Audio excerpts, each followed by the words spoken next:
Speculation over a Brock Lesnar return. Quote, great news for Vince McMahon. Cody Rhodes being sued. Is this the darkest timeline? And more. I'm Ollie Davis, and this is the WrestleTalk moustache.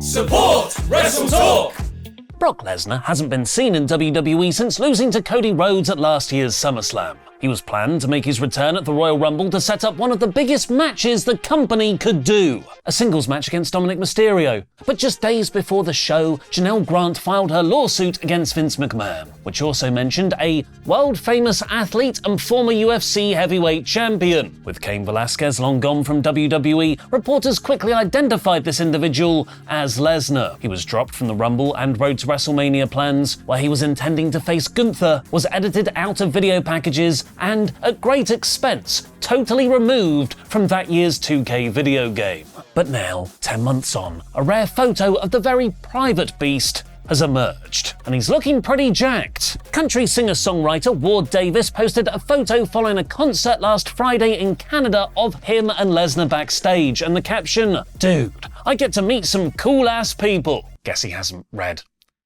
all of the allegations this year. Brock Lesnar came out to the show last night. He broke 4 of my ribs when he put his arm around me for this picture. Usually, when you see a big-name wrestler currently on hiatus looking that jacked several months out from the Royal Rumble, you go, that big-name WWE superstar return confirmed. And WWE did oddly make reference to Brock on an episode of Raw last month, when both Cody and Seth Rollins separately mentioned slaying a beast. Fightful reported there were no plans for him to return to WWE though, and there haven't been any talks between them for months. Perhaps, and this is my speculation here, Lesnar can make a comeback to WWE's partner company, the UFC, which has slightly looser moral guidelines, as a side door return to TKO. As the Wrestling Observer has always speculated, it's often just a matter of time with these things. Historically, the big names, no matter how controversial or difficult to deal with backstage, tend to go back to WWE if there's enough money to be made. We should expect Brock to return if the lawsuit goes away. And Vince has arguably never been in as good a position to do just that. Unsurprisingly, the ramifications of the US presidential election for professional wrestling go beyond NXT being moved to Wednesday last week, because the country's president-elect is a WWE Hall of Famer and once close personal friend of Vince McMahon. Grant's lawsuit against Vince is currently on pause while the Justice Department conducts a federal investigation into the allegations of sexual assault and trafficking against him, accusations which he denies. This has so far included a federal search warrant last July where they searched McMahon's phone. As of right now, McMahon hasn't been formally charged or accused of a crime by the federal prosecutors. The Wrestling Observer newsletter has pointed out that Donald Trump winning the election has to be considered great news for Vince McMahon. A Trump administration is now going to be hot on the idea of a Justice Department investigation of McMahon, given the connection between him and the family. While Vince's marriage to his wife Linda is a unique situation, let's say, they are still married. And after Linda being the head of the Small Business Administration in Trump's first term, she was a key person in his re-election campaign. She has donated over $10 million to the Trump campaign in 2024 alone. Any favorable treatment will only affect the federal investigation though, as the Janelle Grant and Ringboy lawsuits are civil cases. So Cody Rhodes is on his own too. At the start of September, Wesley Eisold, the lead singer of Boston hardcore punk band American Nightmare, sued Cody Rhodes over his use of the American Nightmare band name in clothing and other merchandise. But unlike a lot of copyright chancers, Wesley has a pretty good case, because he's talked to Cody in the past, who legally agreed he wouldn't do certain things, because it turned out that entertainment has more than one American Nightmare. Band registered the trademark back in 2016 for music, clothing and apparel and entertainment services, mainly live music performances. Cody filed for the same American Nightmare trademark in 2019 for wrestling-related activities, which started a legal back and forth between him and the band. They eventually settled the dispute in March 2021, while Cody was still under contract with AEW, where they agreed Cody would make a one-off payment of $30,000 and he could use American Nightmare on his merch merchandise under the condition that such items prominently used Rhodes' name, likeness, or wrestling-related imagery in a size at least 75% larger than the American Nightmare text. This was so it was clear that the American Nightmare merchandise was for Cody Rhodes, the wrestler, not American Nightmare, the band.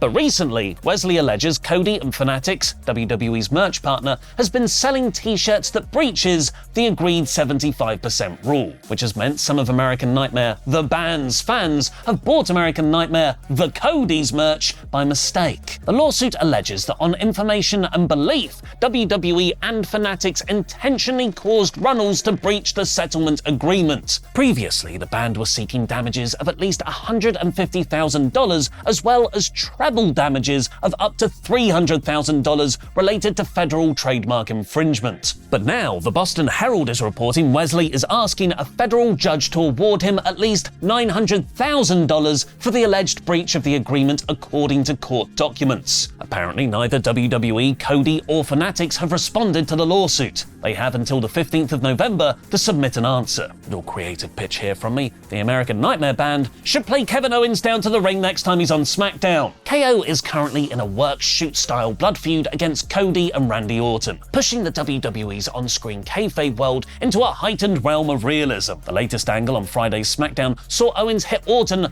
with a pile driver, which Michael Cole referred to as a banned move on commentary, and Randy was stretchered out. WWE have since posted a kayfabe medical update. You can tell it's kayfabe because that pile driver was the safest pile driver you've ever seen. Breaking! After last night's brutal attack by Kevin Owens on SmackDown, Randy Orton has been diagnosed with a cervical cord neuropraxia.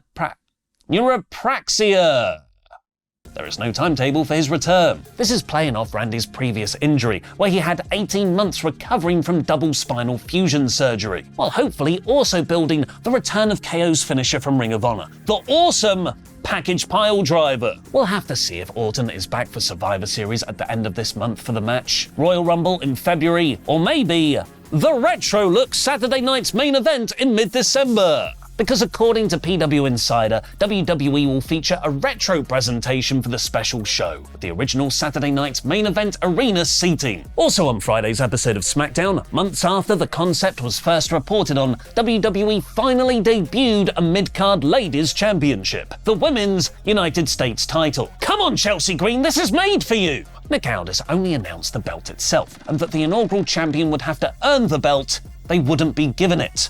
Charlotte Flair. Fightful is reporting that the announcement was kept quiet in the company, and the talent they spoke to did not know about it until the day of the show, although they expected something to be announced in either December or January. They also don't know if a mid-card women's belt will be introduced for Raw, like a women's Intercontinental title, nor how the inaugural champion will be decided. If the last year of Pool of X booking is anything to go by, it's a tournament. It will definitely be decided in a tournament. But there's barely enough time for one Bloodline segment on SmackDown. How are WWE going to accommodate a whole extra division? While PW Insider is reporting that 3 hours for both Raw and SmackDown in 2025 are back on the table. Both shows are currently 2 hours long, which, although is far more digestible, it means Raw's larger roster is being underserved with TV time. Apparently, some NXT wrestlers will be added to the main roster at the start of the year to bolster the rosters even more. Seth Rollins has advised WWE to prioritize new big heels there, as he's told the Pivot podcast. We're sort of in this era of baby faces, if you will. I mean, you've got guys like myself and Cody and Randy Orton and Sami Zayn, and now Roman's back as a babyface, and so you've got this era where everything is just clicking and people are loving so much of what's going on. I'm looking around and I'm kind of thinking,